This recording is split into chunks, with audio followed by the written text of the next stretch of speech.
Hello everybody, getting ready to do lesson 9.4 part 2 pre-algebra math today, classwork. And then the classwork today for 9.4 part 2 is we got 20 points on your classwork sheet, so have your classwork sheet out in front of you. We got 0 points for your notebook, so that's not necessary. And then name, date, period. Students, put your name, date, period here. And then due date, onliners and homeschoolers. And we're going to go right into our next example here, which is example 3, ordering of real numbers.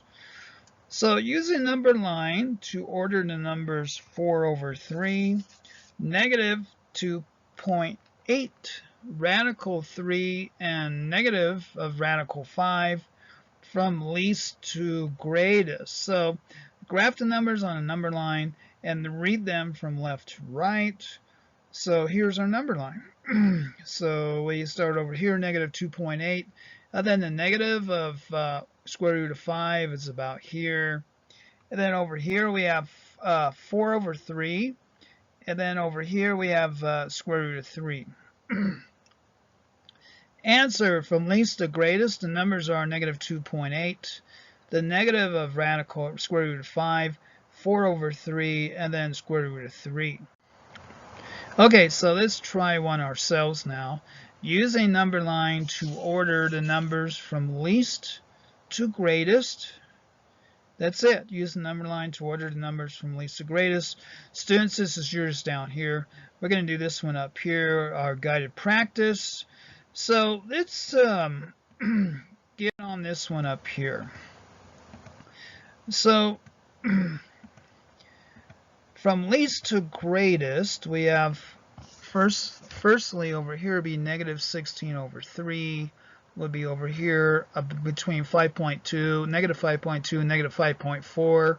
And then we have the negative of radical 22, which would be about here. Then negative 4.6 would be about there. And then the negative of 3 times square root of 2 would be about there. And then from least to greatest, the numbers be negative 16/3, negative of square root 22, negative 4.6, and then the negative of 3 times square root of 2. That would be your listing there from least to greatest, and that's how they're presented up here on the number line.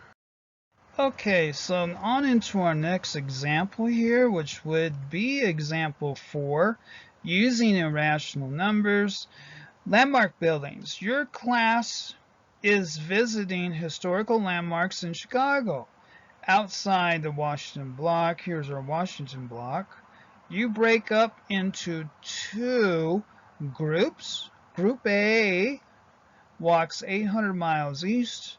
So here's Group A walking 800 meters east, and 200 meters south to the Chicago building. Here's the Chicago building.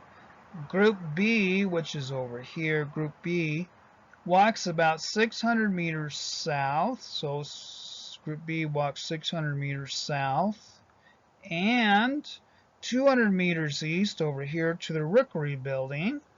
To the nearest 10 meters, how much further is Group A over here, from the Washington block than Group B? So we need to find the lengths here of these parts of these triangles, okay? That's the question.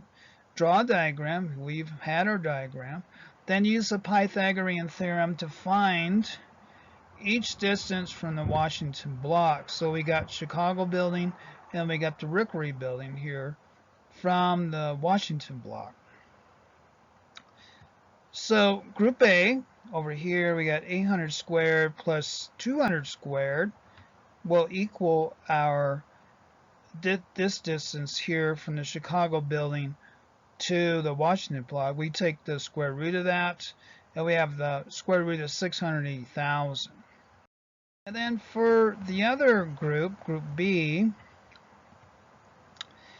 Group A will be 825 meters for Group A. This is the length here of this length here is 825 meters. And then group B would be 600 plus 200 squared will equal the square root of 400,000. That would be this distance here. So that comes out to being 632. So this is definitely shorter than this length over here. So the difference in distances would be 825 minus 632 would be 193. So to the nearest 10 meters, group A is about 190 meters farther from the Washington block than group B is. Okay, so let's get into a pendulum problem here. A period of a pendulum is the time that it takes the pendulum to swing from one side to the other and back. A pendulum's period P in seconds and its length in feet L are related by the equation period will equal 1.1 square root of L. And then this continues down here. And then we have the giant pendulum in the Science Museum of Virginia in Richmond is about 96 feet long, so there's our L. The giant pendulum in the New Detroit Science Center in Detroit is 40 feet long, so we have another L. We got two L's, 96 and 40. How much longer to the nearest second is the period of the pendulum in Richmond than the period of the pendulum in Detroit? That is your question. We found out our formula. We plug in values here from two different museums, and then how much longer is the the pendulum in Richmond than the pendulum in Detroit is the question. So to answer that, we're going to plug in, here's the length of your pendulum here, that is our L length, and we have two different L lengths. So now we can figure out the Richmond versus Detroit pendulum time in seconds. So Richmond would equal 1.1 times L, 1.1 times 96 would be 11. And then Detroit would be 1.1 times the square root of L, square root of 40 would be approximately equal to 7. So the difference in time would be 11 minus 7 would be 4 seconds. The period of the pendulum in Richmond is about 4 seconds longer than the period of the pendulum in Detroit. So there is your solution to this question. And that is your Pre-Algebra Part 2 lesson for today. Animated PowerPoint math video at AOL.com for questions or course materials. Thank you very much.